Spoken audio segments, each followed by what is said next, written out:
Okay, welcome, dear readers.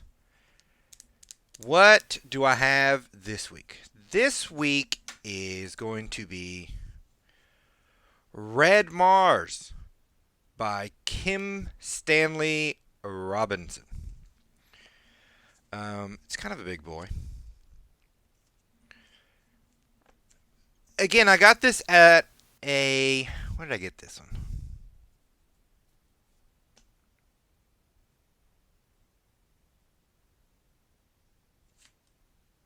I think I got this at a secondhand store.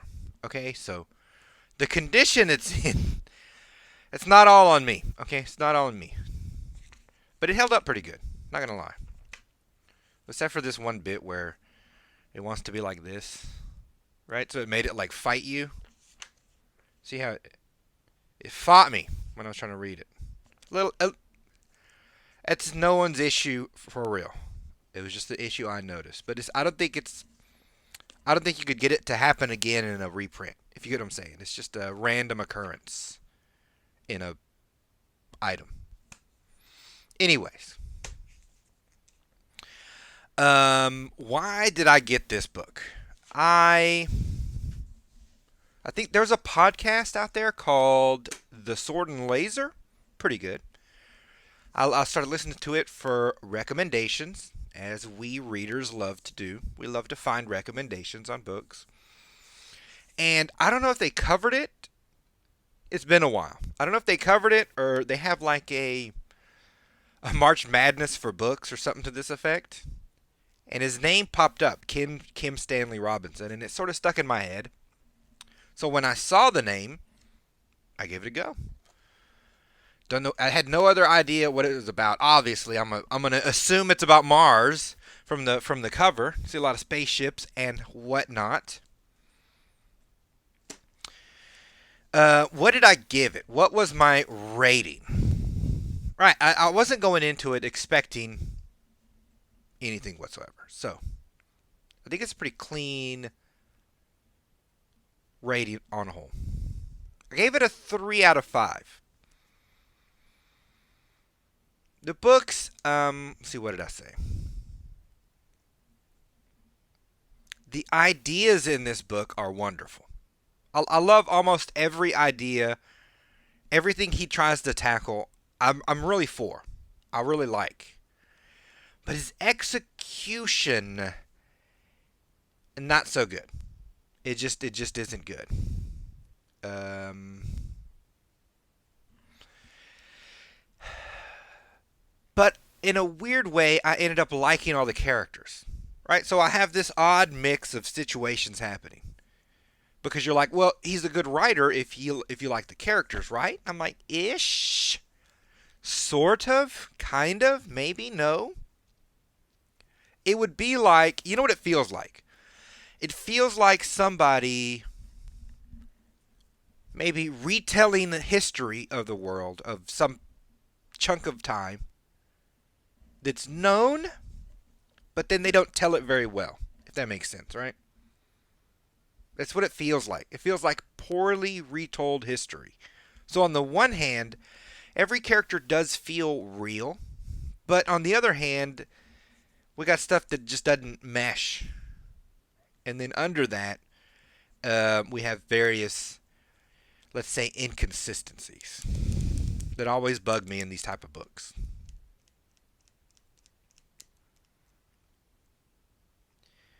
Um, yeah, it he doesn't mesh it well into the actual story. So on the one hand, he will be telling me very analytical things, and it's like a big block of verbiage, right? And then we hit a story block. I gotta put this pin down. A story block, then a verbiage block. But they don't integrate. So if you skipped, and you'd be able to see them because you read books. If you skipped all of these, you'd just get the story. And if you skipped all of this, you'd just get sort of this reference level material. Okay, but we get into the story itself since I'm talking about it so much. We start with a Frank Chalmers essentially murdering his friend John Boone. You get some sense of their celebrity. You get some sense that this is in the future, that they've established themselves on Mars. They're opening some sort of city, and he convinces impressionable people to murder this dude. And that's what they do. So we start with the murder, which on the face of it should be a good idea. I should be more into the book because of the murder, and it did carry me a good way in until I realized, like rereaders would, that it's just like almost a one off. He murders the guy and then doesn't essentially bring it up till way later in the book. So it's like intensity that's not carried in the rest of the book, so that it makes the rest feel bland. Does that make sense? Like, you don't start with a mega action scene and then hit me with a courtroom drama, right? Because the dialogue now is less interesting, right? Well, if you have a bunch of dialogue, I'm interested, and then bang bang bang, oh my god, that was like this moment. Or have no bang bang at all, which would have worked better for this book. He It doesn't hold up to a murder mystery. It doesn't hold up to romance, right? He can't carry these kind of themes with everything else that happens. So we already have our levels off, right? And I'm, as the reader, having to blot out that I know that this murder happens, right? To not let it skew everything that I'm reading. I'm already having to do the work to make up for it because I want everything else that's coming. Um, we don't have your typical chapter names, right? We don't have the chapters sort of start. He goes in parts. The chapters start with these kind of a quote situation, but no title. But the title's sort of up here. I'm not sure why we did this. I honestly didn't notice it until I was into my notes. It didn't do anything for me. If anything, it made it confusing as to what's happening sometimes, because he likes to focus sort of a chapter, a character, so now it's from this person, now it's from Maya or Frank or John, and so on. So I don't know if he did that on purpose. I don't know if it's just this printing. It didn't work for me. It wasn't helping the cause. Another thing, he does break it up by character, right? But then every character sort of just ends up the author. And I don't mean it in the sense like, I know this is J.K. Rowling, because I understand her style. It's not a stylistic thing.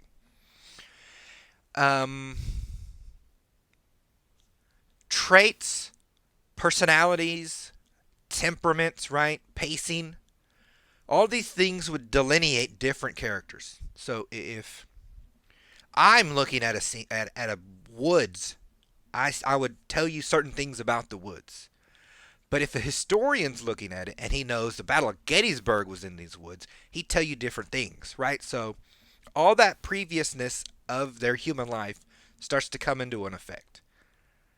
So he'll bring up a character who is supposed to be very political, but then every character ends up the same political. He'll have inner monologues on these characters, but they all end up sort of sounding the same, so that I can feel, as the reader, you'd feel it the same. I can feel I lose the characters and I'm grabbing the author. You get what I'm saying?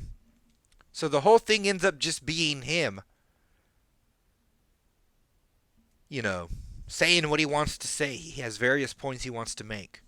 I want to talk about, the morals of terraforming the planet, right? Well, it's just him talking about that. It's not the characters actually having that argument. You see what I'm saying? It didn't end up working out. I feel like it was more than he could chew versus maybe a different kind of narration. I don't know. I don't know what he could have done different. It's tricky. It's tricky because he has so much he wants to cover.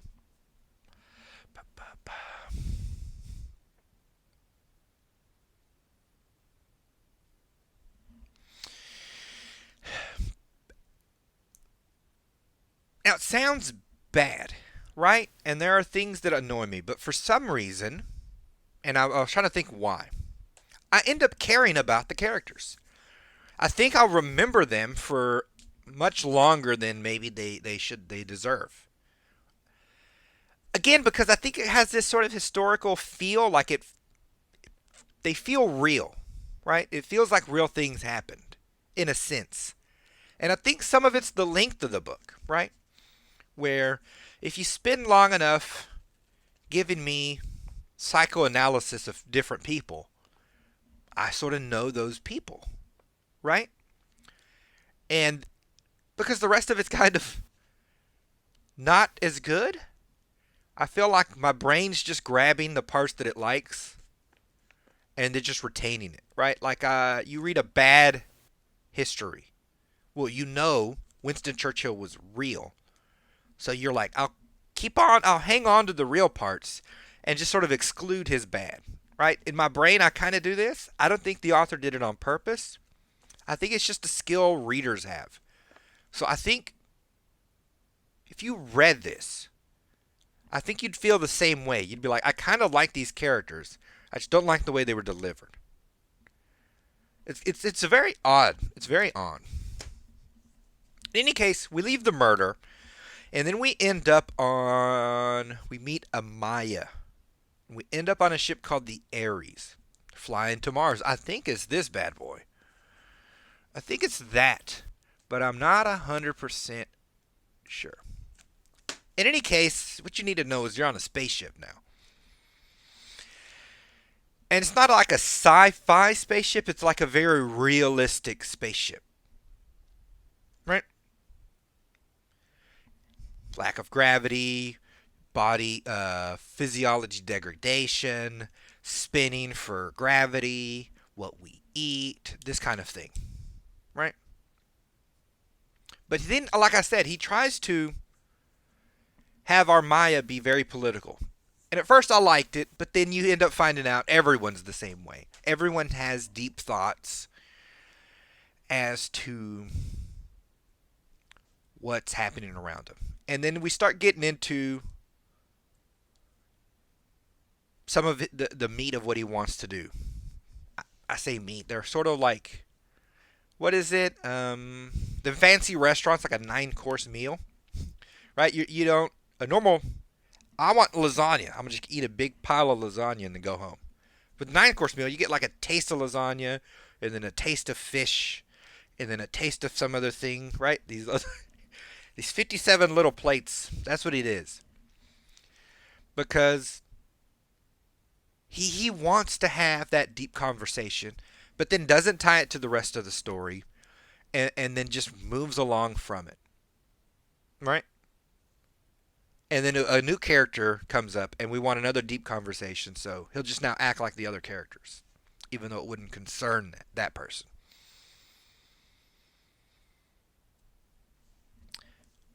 Because if you take it for the way he's giving it, right, where he's very realistic with the ship. It's not, there's no warp speed. If a meteor punches through, they might all die. This kind of thing, right? Once you're giving me this realism, I have to carry that realism through the rest of the story. So, we've sent 100 people on this mission. Now, he wants it to be where they're going to establish a fresh new world, right? So, we have conversations about not bringing prejudices. Why would we have money? These kind of chewable subjects. But I'm like, okay, first off, Mars isn't far enough away for that. If any society, any government has the ability to send those people, right? I'm going to send 100. They're not going to be the only ones I send. I'm going to send 100 after that, and then another 100, and then 1,000, and I'm going to upgrade, right? I'm trying to colonize. You don't send a small party and then leave them the whole of the United States, right? And then he brings up all the psychological testing they had to go through to make the mission, and somehow they were all able to lie on it. And I'm like, psychological tests aren't that bad, right? And even if they were, the gains to be had on Mars are such that I don't think the government, if you could lie through this test, each government would send more spies because that's what they're naturally good at lying. They're naturally good at politicking, so to speak, of understanding what people are doing and then working that understanding into something beneficial for a cause, right? That's what spies do. So 50 of the 100 would have been spies or some mess like that from all over the world, but somehow no spies made it, just a bunch of scientists. And, it doesn't make sense to me.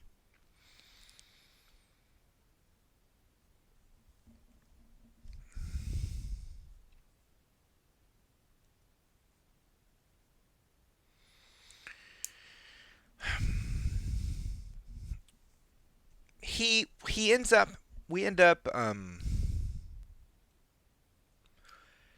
even despite this, he ends up having nationalities being a big deal because, and it's only a big deal for a little while in the spaceship essentially, just for some arguments in space where these are communists from Russia, these are Americans, they're the big party bloc. Other smaller countries couldn't get as many members in, and so they're the big argument blocks between the two. And Armaya is trying to contain the Russian bloc, and on and on. This doesn't carry through the book. Once we land on Mars, we almost forget about all of this mess, honestly. We half forget about it on the travel out. But he only wants it so that we can have an argument as like scientific minds would argue over sort of what system to set up on Mars and how we're going to do it. And they get all passionate about that. And again, I like this argument. I like the idea that intellectual types would think through, if you had it to do, what type of government would you set up? What type of society would you let be built here? Right? That makes sense. What doesn't make sense is they wouldn't be thinking this because they're not going to be alone long enough to implement that society. Right? The Russians are going to send more people. Americans are going to send more people. There's just no way around that. And later on in the book, they end up with like communications. Time delayed, obviously, but in direct communications, one of them's like a Secretary of State or some mess. So I'm like, on the one hand, you wanted to have this argument like we're setting up this new world, and it's not a new world. It's just far away. Distance isn't that big a deal. If it's hidden, if there was some accident and they're completely lost in space, then yes, they'd have these arguments, right? He could have done any of those things. He didn't. His book doesn't carry the weight of these arguments. So then we're just left with the argument, unattached to any story. And that putting the argument in kind of hurts our story. You see? So I'm like, good, bad. Good, bad. It's constantly through this book.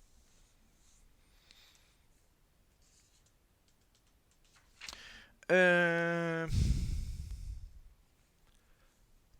like I said, we have the tiers, right? Put this pen down. When you're in the sections of like sort of hard science, I think I haven't researched all this crap. I don't know, but it feels as accurate as you can get, right? How things function in G gravity, how we would have to heat shield a ship, this kind of thing. How dangerous it would be on the surface of Mars. On and on we go. These chunks are very scientific. Again, they raise the water level such that I can't overlook some of the issues that I bring up. It's sort of his own problem is his own a problem of his own making. Let's see if I can talk.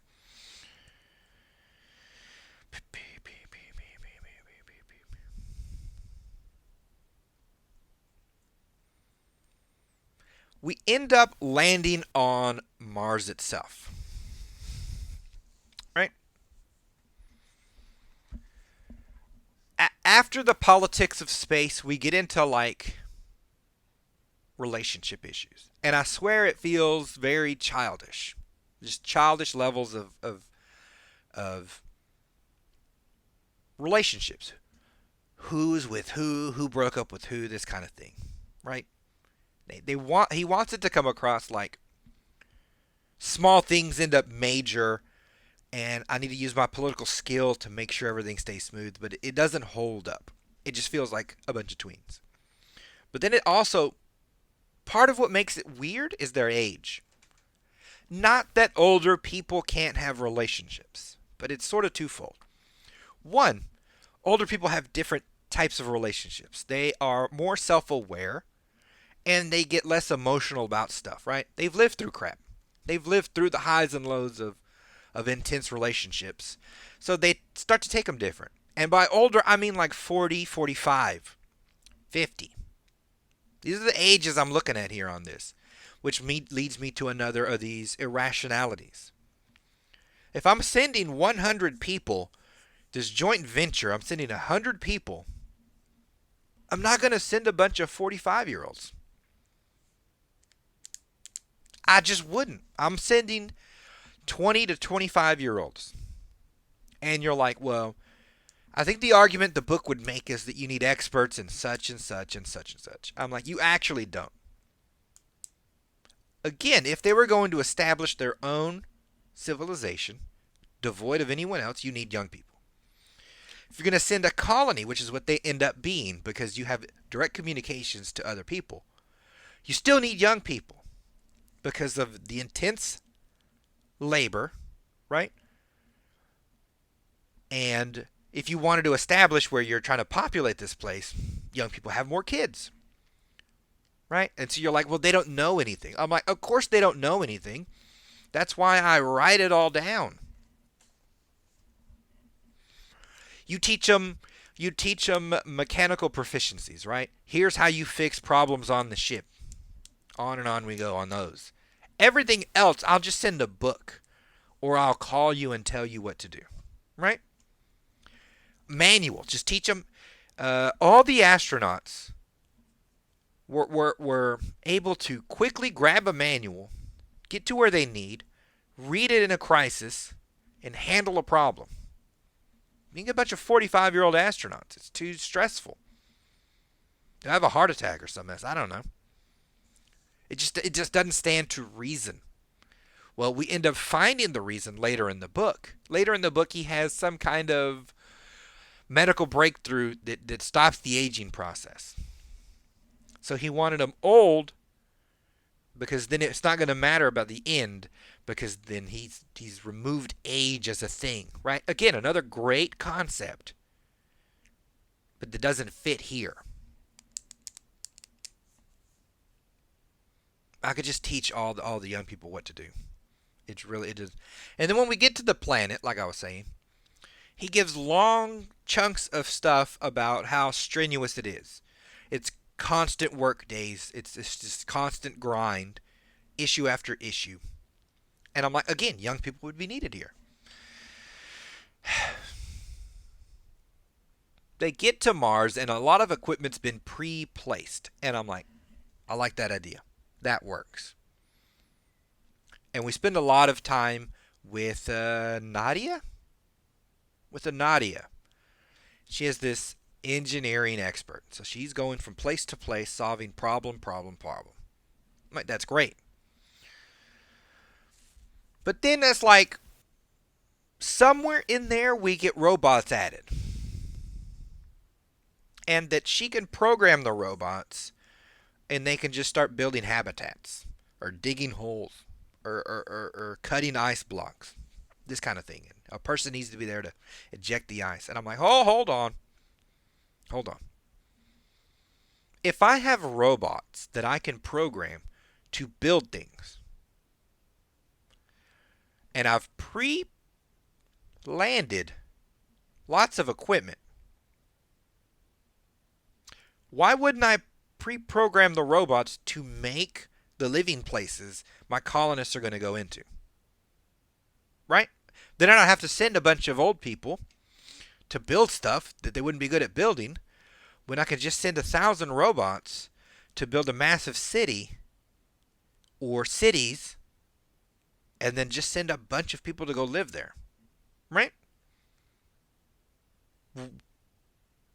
I swear we have chunks in this book where there's disasters, so she just programs the robots, and that eventually they'll fix the town. I could have just sent the robots ahead of everyone, not had half of this issue. And then instead of 100, I could have sent 1,000 people. Because, I don't have to send equipment and stuff for them to build. They're just going to walk in and start living. They could have just walked in and lived. Man, maybe you send the first 100 to test.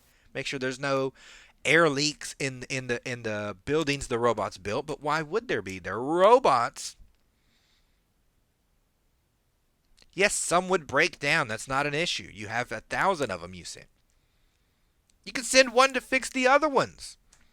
You can send like 500 to fix the others. It doesn't hold up. It does not hold up.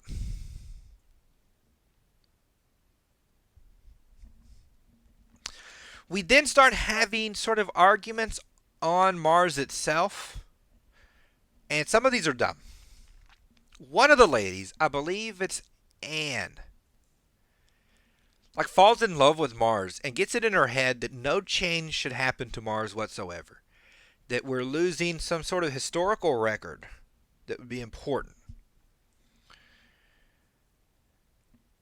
And they try to use some kind of Antarctica law that says you can't touch Antarctica to apply to Mars. I'm like, that crap would not apply. I'm going to tell you that right now. The crap would not apply. There's too much to be gained on Mars, on a completely empty planet. It's full of resources. Those resources are useful. Whether it be gold for money or like rare earth metals, right? Like some of the metals they might use in a computer where I have to use it sparingly because it's so rare. But if I had a bunch of it, now I'm playing with it. Now I can make a computer faster, and on we go.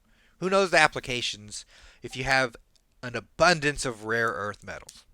We don't know because they're rare. Right? So the money's too much. The gain's too much. But she's running around acting like we need to turn the whole planet into like a cultural park that's untouched. I mean, that's just unreasonable. I don't know why this person would be arguing so fanatically for something that's absolutely never going to happen. Once you can land people on Mars, you're going to start landing people on Mars. They're going to generate trash. They're going to bulldoze hills. They're going to dig into mountains. They're going to do stuff, bro. Right?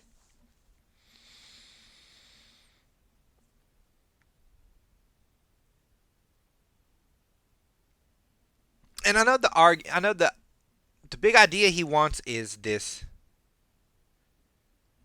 kind of argument between the New World and the Old, and he picks the American Revolution, sort of, as how this could function in some kind of a way.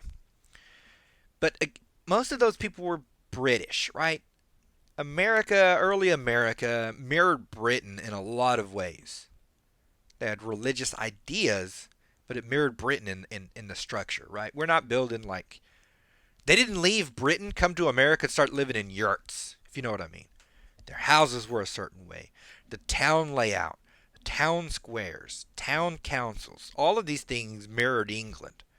So it would apply here. Same with when the Spaniards had colonies. It mirrored Spain, right? So this Mars colony would mirror the cultures these people came from. None of them have a strong enough idea to break from it, right? The religion of the American settlers are what broke them from some of the Britishness that they had. Add to it the arduousness of their life in the New World, right? These two things combined to make a new country. He didn't have any of that, so it doesn't work. It just doesn't. You would really need a planet unattached to the old world. Then we could have all these arguments, and it would be wonderful. But he didn't do that. Oh, forgot to mention.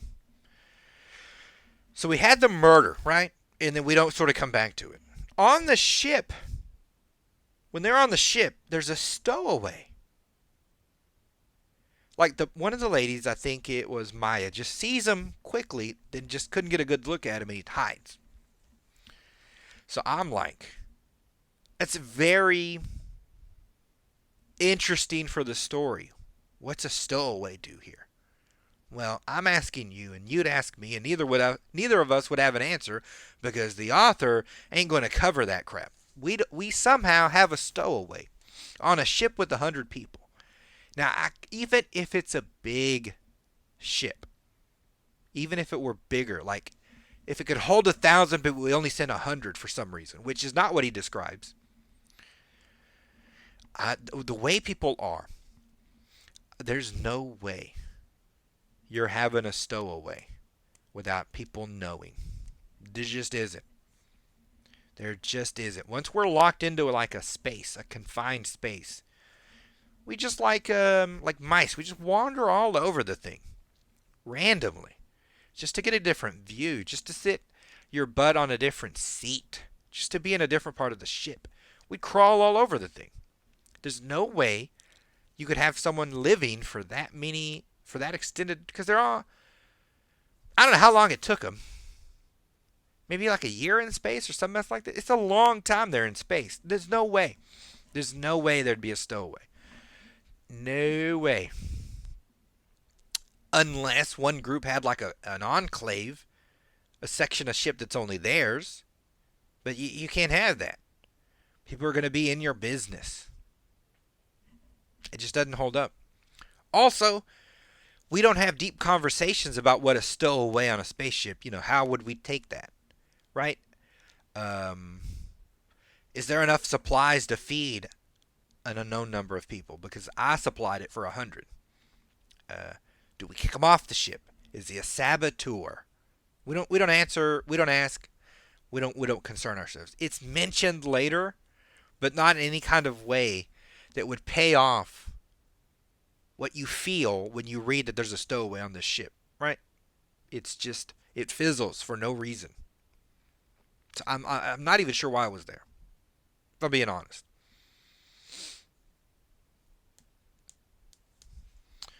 Oh yeah, to me, I relate it to like a Hitchcock movie when he shows you a bomb in a briefcase and then closes it. Now you're the reader, you're the audience. You know where that bomb is at all times, and so anyone who's around it, you're not concerned with them blowing up. He uses that for suspense, right? I forget what writer it was.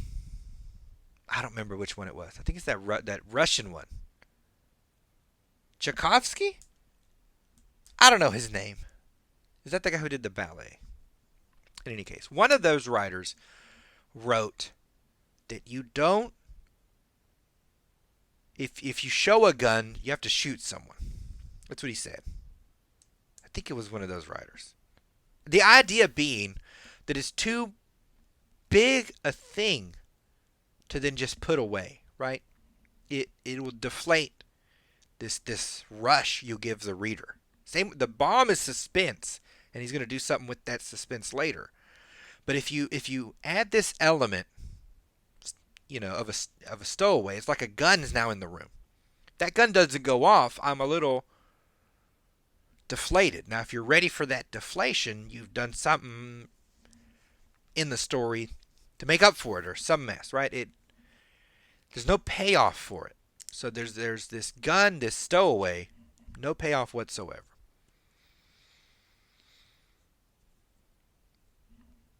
Another thing I had an issue with, for as long as the book is, we get such deep runs of minute detail, right? The terraform is a good example. He gives these great ideas on how to terraform a planet. We have the little contraptions that send out heat. We bore huge holes in the ground, right?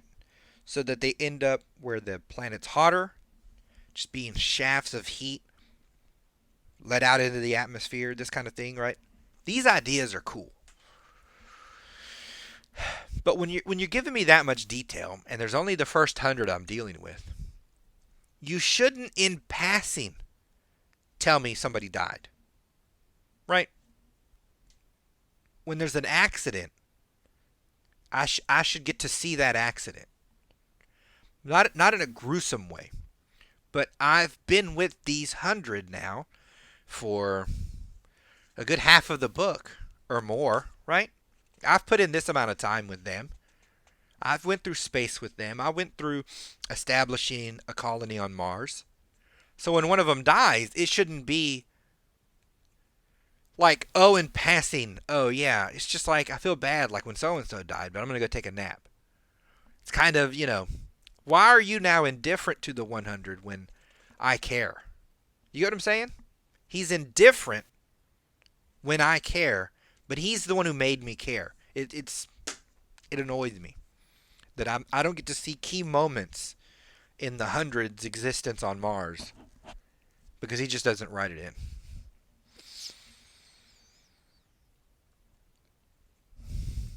Then we have issues from Earth, right? And again, they don't carry through. One of the big issues that he has is the overpopulation of Earth. It's just this high numbers, really compact. Well, when they discover their life-extending medical treatment, right? This gets to Earth. Then chaos breaks out because he seems to think the higher-ups would want to not give it to poor people. Poor people seem to, only the rich could get it, this kind of thing. Now, at first it'd be limited, obviously. But there'd be too much of a groundswell for something that could make you live hundreds of years. It'd be too much of a groundswell. It's like people flip out if you don't let their kids go to school.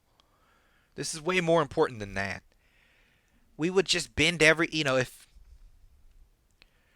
like when all of Germany wanted to go to war, it was a problem for the world, right? That's just one country. If all the countries want this medical treatment, it's going to get made. It's going to get made. It's going to get handed out for free. Everyone would have 300, 400 years coming their way. Just no way around this. He turns it into some convulsion, some revolution, some civil war situation. I'm like, there's no way that would happen. And then he's like, you can't let everyone live to 400 years. There's not enough space. I'm like, that wouldn't happen either. I have spaceships that can get me to Mars. I have spaceships that can send tractors, large tractors, earth movers, to Mars and land them there without them being shattered into 1,000 pieces. I'm just making spaceships. The overpopulation is not a problem. I can start housing people in space, because the idea he has is that our hundreds start to see every project they have different because they have this untold number of years before them. Makes sense. The same thing would happen with all of Earth's population. Even poor people would look at their lives different. They wouldn't say, well, I just got to get what I can get while I can get it, because I'm probably going to die anyway. Everyone would start thinking in terms of 400 and 500 years. So if I grabbed a bunch of poor people and said, let's work together, we're going to make a space colony, they're like, fine, because I can live on that space colony for 300 years and make my life better.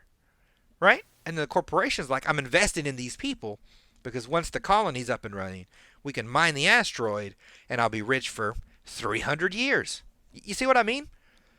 We would have just a mass exodus from Earth. A good chunk would go to Mars, no doubt about it. It's space. There's place I want to put my feet on the ground and live my life. It's a good 80% of people. A good chunk would also go into space, just to live on a space colony, just to live in a hollowed out asteroid. You name it. We're thinking of ways to hang out in space, flotillas, large colonies, however you want to do it. The rich, I'm assuming, are just going to stay. I'm messing with a boot, okay? Leave me alone. The rich are just going to stay on Earth because once it's clear of people, it'll be nice. Why wouldn't I? And I'm telling you, governments, corporations, big money would be paying for people to go to these colonies. There's just no way around it. So we would not have a revolution on Earth. Doesn't hold up. Then we get to some of the buildings they were building, right? So they already told me they have robots, but for some reason they're not building housing for people. Instead, we're using what they call tents. So they're kind of like yurt style, made of plastic, clear, see-through kind of things. I'm like, that's stupid. All people like privacy. How am I going to take a poopy in a clear bathroom in a clear house, bro? I'm not going to take a poopies when everyone can watch me. Like Dan's over there trying to eat cereal. He don't want to watch me taking a poopies. I don't want to watch Dan eat cereal while I'm pooping.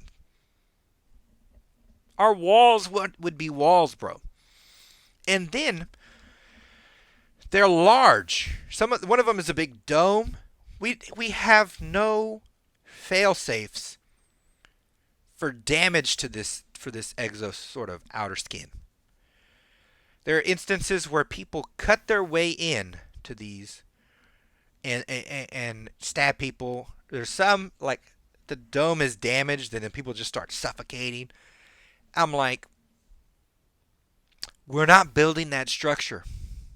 We might have observatories. We're just like I dig into a mountain. And then at the top of the mountain, I build like a big dome. And you can just chill in this garden.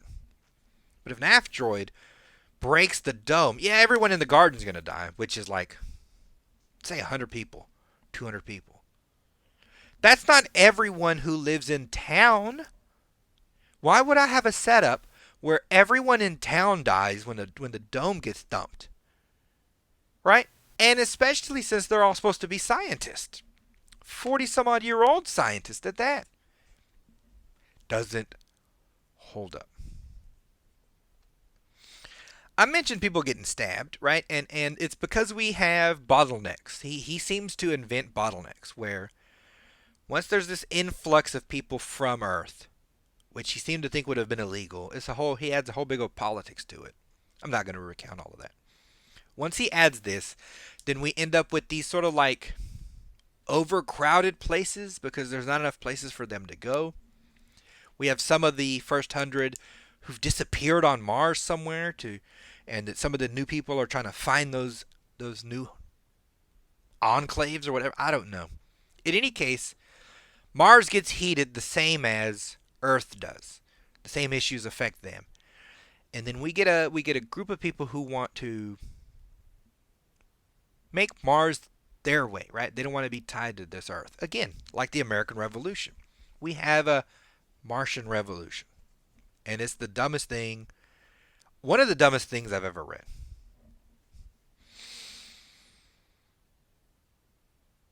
It's like they're supposed to be smart people.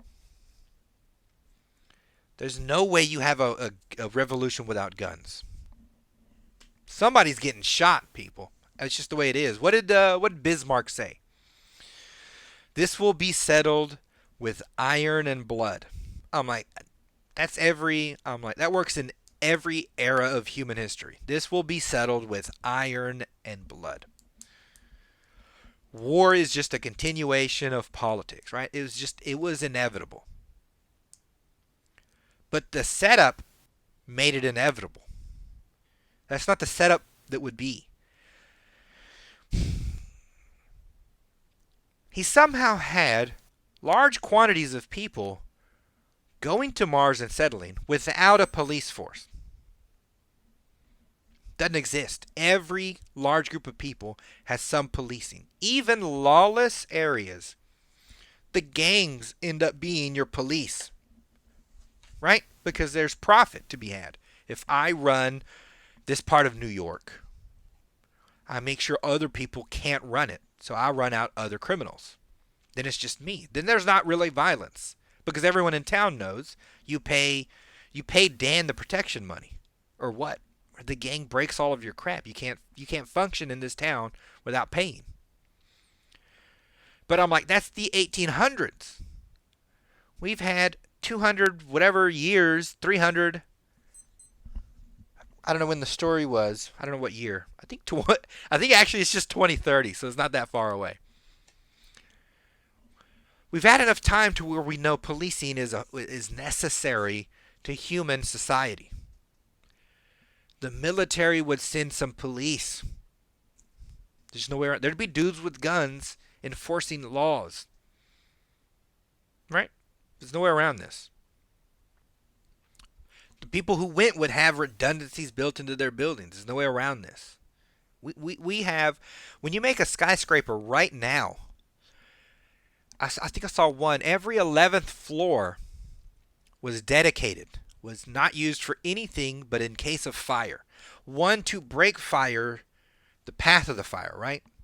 The other, so that people can either be like 5 floors away, up or down, to safety. Say some kind of weird catastrophic fire happens. You go down 5 flights of stairs, and now you're in the whole floor of the building where I'm selling condominiums in New York for millions of dollars. This whole floor is just dedicated to us standing here and not being burnt alive. And the same would be I could go up. And he's giving up, I don't know how many millions of dollars, but it's just what you have to do. Otherwise, you're not going to be allowed to build the building. So why would they get to Mars and build stupid tent cities that can get poked and everyone suffocate? Makes no sense. But then we start our revolution. The revolution involves breaking everything. And I'm like, how am I beating a revolution of powers based on Earth breaking the stuff I need to live? I'm going to break my aquifers. I'm going to break my housing. I'm going to break my tent cities. It's stupid. It's just stupid.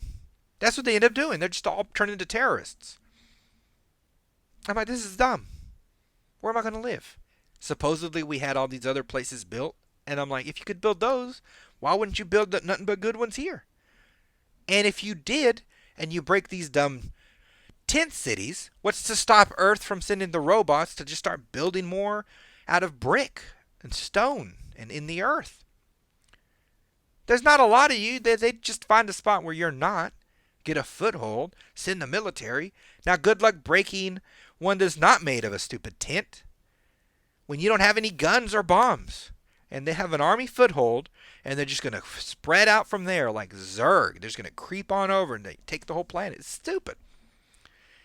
I don't even think Earth would fight back if you're breaking your own crap. I mean, what do I care if you're breaking the crap? I'm sending more crap anyway. Then we go into this long discussion about how we made an elevator. The elevator was a great idea, right? Where they somehow have this, there's this idea where you attach this massive cable to something in geosynchronous orbit. And somehow the tension makes it so that you can ride stuff up and down. I'm like, I guess it sounds about right. What doesn't sound right is there's Olympus Mons. I think that's how you say it. I don't know what it's called. I think there might be Olympus Mons. It's this big freaking mountain on Mars. It's a giant plateau, right? Huge. And then it sort of flattens, and then on top of it, I think there's another little peak. And then maybe an indentation. If I'm going to make a tether to space, why wouldn't I pick the highest elevation I could get so that I'm closer, right? They don't build it on. I'm like, I would have built the station on Olympus Mons. Now I know that's where a lot of people are going to be coming and going. So now I build like dwarves an entire city in that mountain, so that all the new people have somewhere to live. And then from the mountain out, more colonies built on the surface and underneath. People come in, they live, and then on we go. They don't do this. They pick some other random spot for some other random reason. I'm like, that's stupid. But then it gets dumber. Somehow, for reasons, when they were building this, some of the first 100 who were working the station built into this station, which is like, okay, they're like getting an asteroid, and with the material it's made of, they're making the cable, right? And so this turns into a workstation that will become a space station for the tether. I mean, that's genius. Somehow in the construction of this, they built in rockets that they programmed to crash this thing on Mars. And I'm like, in your mind while you were building this years ago, you thought there might be a war on Mars, and that in that war, you would need to crash an asteroid onto this planet. That just makes no military sense. It just doesn't. It's just stupid. Now, if you told me I set up something and then shot an asteroid towards Earth, at least you're attacking your enemy, right? That's what they do. They're terrorists, so they terrorist the cable. So now it's falling. And he does this big description of it like whipping around the planet like 3 times because it's so long, and doing massive damage because the core is almost indestructible. It's just like, pow, right? It's killing people. I'm like, that sounds kind of cool. Then one of them finds their person. I think it was Nadia. Finds her guy dead. He just died randomly because he was in the wrong spot at the wrong time, right? He was running around. I'm about to do my revolution thing. Somebody blew up the dome because we're not planning any attacks, and I suffocate and die, or burn to death, whatever happened. So when she finds that he's dead, she's like snaps, and he gave her like a box, and you push this button, and he wanted to push it when his boy died, John Boone. But he doesn't. She convinces him not to. So she pushes the button, and you watch this tilt towards Earth.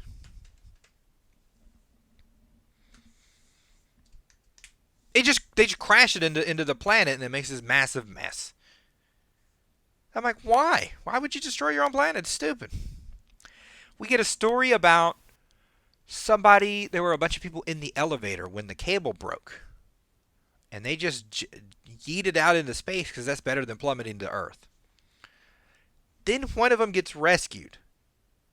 I'm like, this is cool. I don't know what's happening here. Nothing happens with it. He lands, and then I don't think we cover him anymore. I mean, that was random. Maybe there's a part 2 or something. I have no idea. But I'm like, I like the idea of people, like lost in space getting rescued. That sounds cool. But we don't cover it anymore.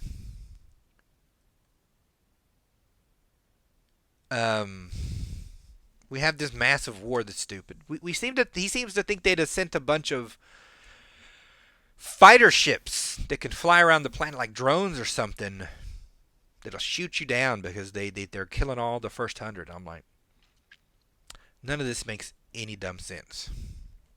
Especially when some of the first 100 were in the government. Like, bro, they're already on our side. Also, if you have robots that can make new places and you think there's going to be a revolution, so much so that you pre-program a asteroid to crash into the planet, and you're making side cities anyway, why wouldn't you get some robots to make some guns? You're going to have to shoot somebody at some point. These Earth people, why wouldn't you make guns? They don't make any guns. By the end, by the end, I think I completely forgot about the murder, if I'm being honest, because it covered so little. It just turned out he did it because he loved this lady, and two guys love the same lady, and he just kills the guy. But it doesn't really affect his personality. He's just the same person. He just killed a guy. I'm like, that normally happens. He's even political, right? So once you establish that you'll murder, right? You're gonna murder more. I murder my way through my problems because that's an option I have. That's effective in politics. Let's not lie. He doesn't murder anyone else. They end up trying to escape on one of these rovers. There's this crazy sort of ice flow storm situation. And he just gets lost in the churn of the ice somehow. Somewhere he's just gone. He just dies. I'm like, that's anticlimactic. It feels realistic if I'm being honest. These random ways these people die. And in the end they find some colony of these originals and they're like, come, we're starting over. And so I'm like, and that's how it ends, right? But it did impact me when he died because I spent so much time with him. It's this odd. I'm in an odd place with the book. That's why I gave it a 3. If you're sort of into sci-fi, I guess it's a decent enough trip. These sort of things that it made me think are worthwhile. So I guess even that he's not answering it, they're still fun to chew on, right? Setting societies up, the nature of space, intergalactic war, this kind of thing. These are fun ideas to think of. He doesn't nail any of them, really. He brings them up in very efficient ways. But it's a solid 3 out of 4. All right, how long was that? Plenty long enough. Okay. Ad time. This is where I convince all of you to spend all of your money and buy my books.